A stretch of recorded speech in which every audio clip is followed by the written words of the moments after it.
हुकूमत मगरबी बंगाल का मसाजिद व दीगर इबादत गाहों से लाउड स्पीकर हटाए जाने पर नाखुदा मस्जिद के इमाम मौलाना मोहम्मद शफीक कासमी ने पोल्यूशन कंट्रोल बोर्ड की हिदायत पर तफसीली मालूमात फराहम की कि किस मकाम पर कितनी होनी चाहिए। इसलिए हुकूमत व इंतज़ामिया के ज़िम्मेदारान को पहले इस पर अमल करनी चाहिए, ना कि अवाम को बिला वजह परेशान करे। देखिए देखिए ये भी कानून भाजपा सरकार का बनाया हुआ नहीं है। ये पोल्यूशन कंट्रोल बोर्ड जो पूरी दुनिया में है उसका बनाया हुआ ये कानून है।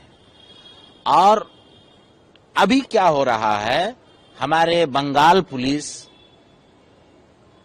उस ऑर्डर को लेकर के, मैं साफ लफ्जों में कहना चाहता हूं कि हमारे बंगाल के पुलिस अफसर को या तो इसका नॉलेज नहीं है या वो जानबूझ करके मुसलमानों को हरासमेंट कर रहे हैं। इसमें माइक हटाने का कहीं ऑर्डर नहीं है, सुप्रीम कोर्ट की तरफ से भी, पोल्यूशन कंट्रोल बोर्ड की तरफ से भी। उसमें साफ लिखा हुआ है कि जो इंडस्ट्रियल एरिया है वहां 75 से 80% डिसिबल तक के माइक बजाया जा सकता है, ठीक है। जो कमर्शियल एरिया है वहां 70 से लेकर के 75 डिसिबल तक के माइक की आवाज में कोई भी काम किया जा सकता है। पूजा हो, अजान हो, शादी हो, ब्याह हो, प्रोग्राम हो, कोई भी हो सकता है। जो रेसिडेंशियल एरिया है वहां 65 से 70 डिसिबल तक की आवाज आप उसको यूज कर सकते हैं, इस्तेमाल कर सकते हैं।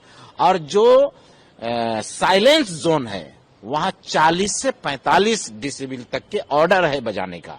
लेकिन हमारे पश्चिम बंगाल की पुलिस या तो अनजाने में या फिर जानबूझ करके जगह जगह मस्जिदों के इमाम को, जिम्मेदारों को जाकर के धमकाते हैं, चमकाते हैं कि आप मस्जिद से माइक उतार दीजिए। ये वो गलत कर रहे हैं। हम उनसे गुजारिश करते हैं कि आप पहले दस्तूर को पढ़ लीजिए, पोल्यूशन कंट्रोल बोर्ड के सिस्टम को पढ़ लीजिए, सुप्रीम कोर्ट के ऑर्डर को पढ़ लीजिए, उसके बाद कोई बात कीजिए।